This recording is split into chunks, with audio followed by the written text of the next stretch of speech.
today was a really fun group activity. It was super fun. We built bikes for charity. We had a great time. It was fabulous. Better than I could have ever expected.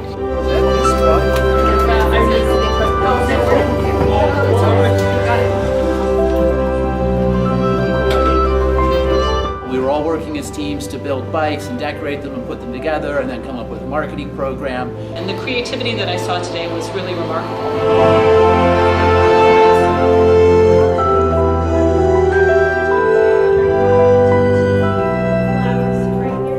It was a really great team building exercise. I got to see a different side of the people that I work with. And it was a good icebreaker too for us to get to know people maybe that we hadn't known in the past.